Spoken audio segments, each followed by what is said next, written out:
Bonjour, je suis Olivier Clémence et tu écoutes Réussir mon e-commerce. Réussir mon e-commerce, c'est un podcast qui a pour mission d'aider les nouveaux e-commerçants et ceux qui sont déjà lancés à créer une entreprise rentable et bienveillante. Parce que je suis convaincu que ce sont les entreprises, quelle que soit leur taille, qui ont le pouvoir d'améliorer le monde dans lequel nous vivons. Dans ce podcast, je te partage des conseils, des astuces, des idées et des retours d'expérience pour t'aider à développer ton entreprise de manière respectueuse et élégante. Allez, c'est parti pour un nouvel épisode. Salut, j'espère que tu vas bien. Aujourd'hui, je vais à nouveau te parler d'une série Netflix. Alors, tu l'auras peut-être compris, moi j'aime bien regarder des séries, mais surtout des séries où tu peux apprendre des choses et j'adore les séries qui parlent d'entrepreneurs, d'entrepreneuriat, etc. Et du coup, je suis tombé sur une série assez courte qui fait 4 épisodes qui s'appelle Self-Made. Et en fait, c'est l'histoire de la première femme afro-américaine à être devenue millionnaire en partant de rien. En fait, c'est Madame C.J. Walker qui, au départ, est blanchisseuse. Donc, elle fait la lessive des gens à la main. Elle s'abîme les mains pour faire la lessive à longueur de journée. Elle est dans un état pitoyable. Et au final, elle arrive à devenir millionnaire en créant finalement une marque de beauté qui va s'appeler Madame C.J. Walker. Et c'est très intéressant comme série parce qu'il y a beaucoup de leçons à tirer de cette série. Si tu la regardes un petit peu en te demandant ok, comment elle fait pour réussir, tu vas voir qu'il y a plein de leçons à apprendre. Et moi, ce que j'ai fait en fait, c'est que j'ai extrait les leçons qui à mon sens sont importantes dans cette série et que nous, on peut réutiliser en tant qu'entrepreneur. Donc si tu n'as pas vu la série, peut-être qu'il va y avoir un peu de spoiler quand même dans cet épisode-là. Donc peut-être va voir cette série-là, elle dure 4 épisodes, c'est assez rapide, et reviens écouter le podcast. Après, si tu es pas sûr de regarder la série ou si tu l'as déjà vue, il n'y a aucun problème. Et après, pour être très honnête, je vais pas non plus te dévoiler toute l'histoire de la série, je vais juste te parler des leçons. Donc, je pense pas qu'il y ait des gros spoilers dans cet épisode. Donc, première leçon qu'on peut voir assez rapidement finalement dans la série, c'est que Madame C.J. Walker, elle résout un vrai problème. En fait, c'est un problème que les femmes noires vont avoir à cette époque-là, c'est qu'elles ont absolument rien pour traiter leurs cheveux, pour avoir des beaux cheveux, des cheveux soyeux, etc. Et parce que, évidemment, les femmes noires n'ont pas la même texture de cheveux que les femmes européennes, etc. Et le résultat, c'est que il n'y a pas de produit de beauté pour elle. Et en fait, elle va créer les produits qui vont permettre aux femmes noires d'avoir des cheveux soyeux, des cheveux beaux. Et à cette époque, c'est important parce que ça se passe au début des années 1900 et la communauté noire est en train de se libérer finalement aux États-Unis. Ils ont de plus en plus de droits, ils ont de plus en plus d'opportunités et finalement, ces femmes-là peuvent enfin prendre soin d'elles. À ce moment-là, elles sont plus à la merci de toute la communauté blanche. Elles peuvent en commencer à finalement prendre soin d'elles et elles ont besoin de produits qui vont leur permettre justement d'avoir des beaux cheveux. Deuxième leçon que on va voir rapidement dans la série aussi, c'est que Madame C.J. Walker, elle utilise énormément le storytelling. En fait, au tout début de l'épisode 1, en fait, elle est dans un marché et elle est en train de raconter son histoire. Elle raconte aux femmes que, avant, elle faisait la lessive. D'ailleurs, c'est amusant comment ça se passe parce que à ce moment-là, dans la série, en fait, elle est au milieu du marché et elle dit « Est-ce que vous voulez acheter mes produits ? Est-ce que vous voulez acheter mes produits ?» Et ça fonctionne clairement pas, en fait. Personne ne vient la voir. Et au final, ce qu'elle fait, c'est qu'elle trouve une personne qui s'approche et elle commence à lui raconter son histoire. Et elle raconte qu'elle faisait la lessive pour les autres, qu'elle nettoyait les produits jusqu'à avoir les doigts carrément abîmés par le frottement, abîmés par les produits. Et que c'était très douloureux, mais qu'elle devait continuer pour avoir quelques pièces à la fin qui lui permettaient à peine de quoi manger, et que ça lui a fait perdre espoir, qu'elle savait plus à quoi ça servait pour elle de continuer à faire ça pour vivre de façon aussi misérable. Et ça a commencé à lui abîmer les cheveux, en fait, d'avoir autant de stress, autant de désespoir en elle, et ses cheveux ont commencé à tomber. Et il y a une femme qui est arrivée et qui lui a proposé en échange de ses services de nettoyage, qui lui ont proposé un produit pour faire repousser les cheveux. Et ses cheveux ont repoussé et sa confiance est revenue. Et c'est justement en racontant son histoire que les gens s'identifient à elle, en fait. Parce que ce côté, j'ai la douleur, le labeur qui est ultra difficile, le très peu d'argent, c'est une condition que 90% des femmes noires de l'époque vont rencontrer, en fait.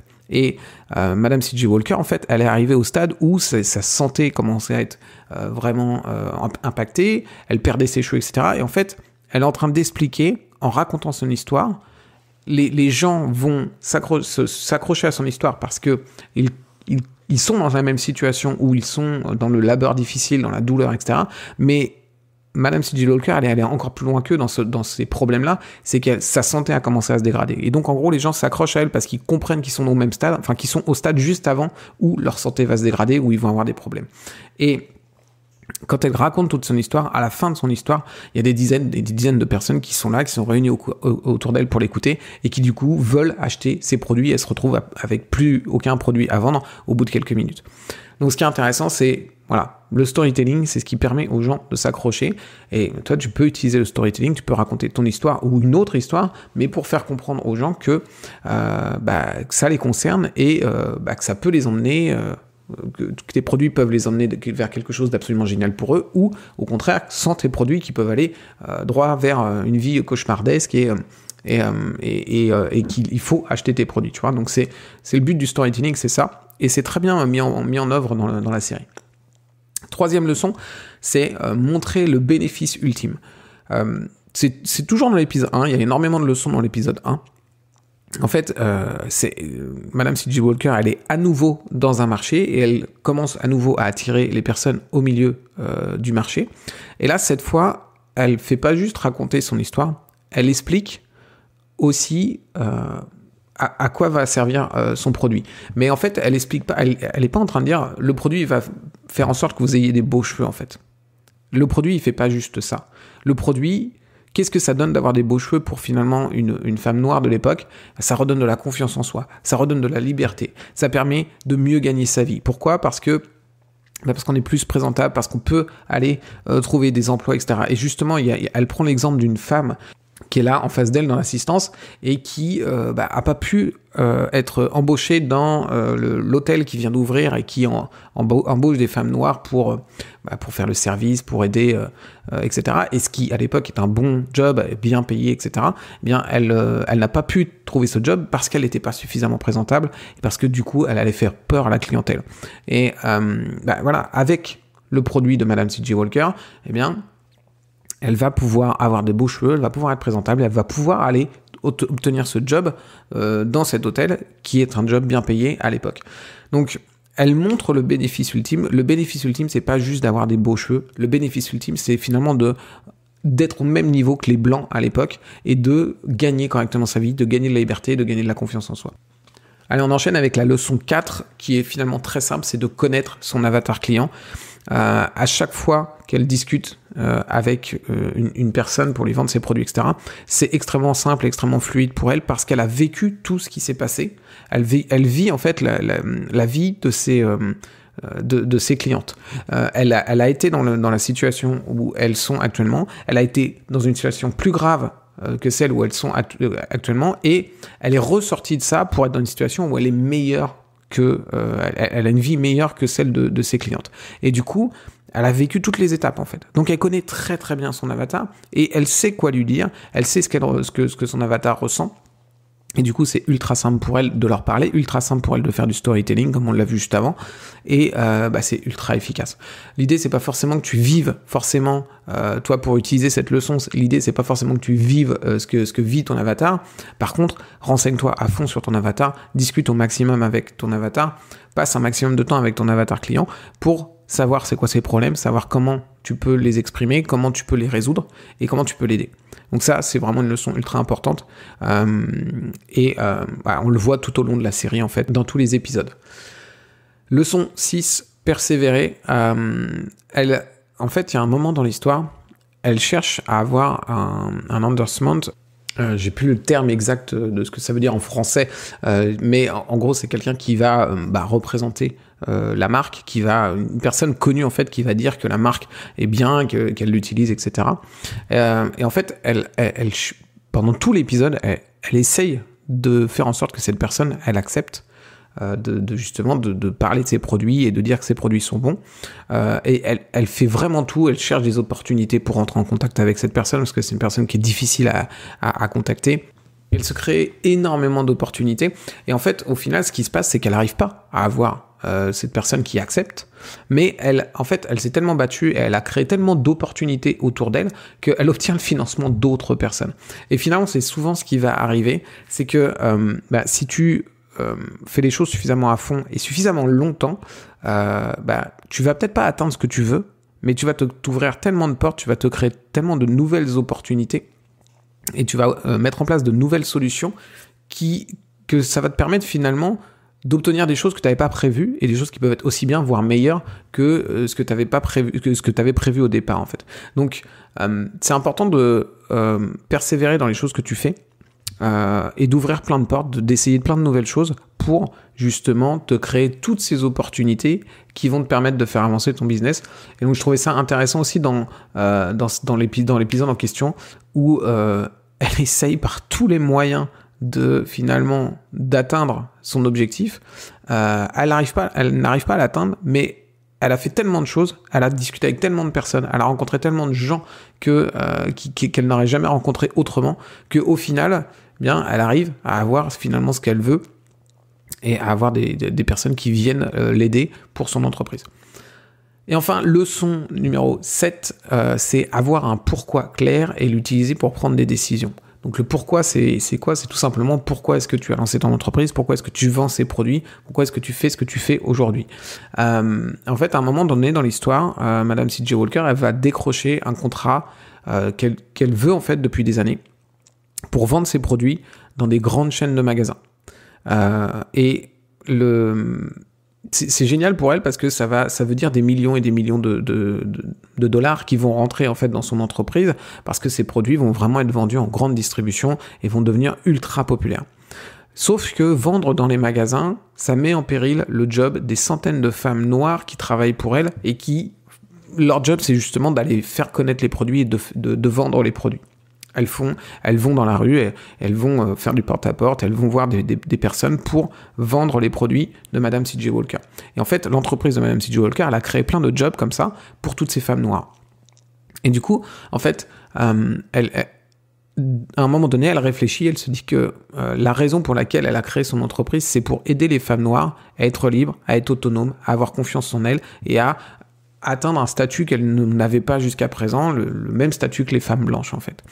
Et elle se rend compte que finalement, vendre ses produits dans les grandes chaînes de magasins, c'est faire perdre le job de ces personnes noires et du coup, c'est pas en accord avec la raison pour laquelle elle a lancé son entreprise au départ.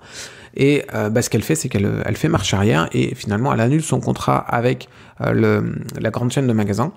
Du coup, les femmes noires qui travaillent pour elle vont pouvoir continuer à faire leur job. C'est assez intéressant. Alors, l'histoire va finalement s'arrêter là. On va pas avoir la suite de cette partie-là. Est-ce que finalement c'est une bonne décision ou pas ce qu'elle a fait. Après, pour l'éthique, on peut se dire que c'est forcément une bonne décision. Si on parle d'un point de vue business, impossible de savoir finalement si ça aurait été intéressant pour l'entreprise de Madame C.J. Walker. Est-ce que finalement elle aurait vraiment fait des millions en vendant directement dans ses magasins ? Ou est-ce qu'au contraire, finalement, le fait de faire perdre son job à des centaines de personnes qui travaillent pour elle, des femmes noires qui représentent finalement la clientèle de Madame C.J. Walker, est-ce que ça n'aurait pas entaché sa réputation ? Est-ce que ça n'aurait pas fait perdre des ventes ? Est-ce que ça n'aurait pas cassé sa marque ? Impossible à dire, on n'a pas la réponse. Mais en tout cas, ce qui est sûr, c'est que tu dois avoir un pourquoi clair dans ton entreprise et ce pourquoi doit te permettre de prendre tes décisions, ça doit driver tes décisions parce que sinon tu es totalement inconstant dans tes décisions et tu n'avances pas dans une direction claire et c'est difficile pour les gens qui travaillent avec toi et même les clients qui veulent travailler avec ta marque, enfin qui veulent acheter des produits de ta marque, c'est difficile pour eux de bien comprendre ce que tu veux faire, vers quoi tu veux aller et de savoir si finalement ce que tu représentes, les valeurs que tu représentes, c'est des valeurs avec lesquelles ils sont en accord. Voilà, je trouvais intéressant de te partager ces 7 leçons. C'est des leçons que moi j'ai appris dans des bouquins et que je relis souvent et que je trouve vraiment très utiles et très intéressantes. Je pense que ça mériterait presque un épisode par leçon et peut-être que je le ferai. N'hésite pas à me dire dans les commentaires si tu veux que je te parle de chacune de ces leçons dans un épisode un peu plus complet. En tout cas, moi je trouvais intéressant de te les partager. Je trouve intéressant de les partager en corrélation avec cette série que je trouve vraiment super sympa et qui est pas longue à regarder. Donc tu pars pas pour 50 épisodes, hein, t'as 4 épisodes, donc ça se fait en quelques soirées. Et je trouve ça plutôt cool. Donc n'hésite pas à regarder cette série, n'hésite pas à la re-regarder si tu l'as déjà vue, et comme ça à relever un petit peu toutes ces leçons. Il y en a sans doute d'autres que à côté desquelles je suis passé.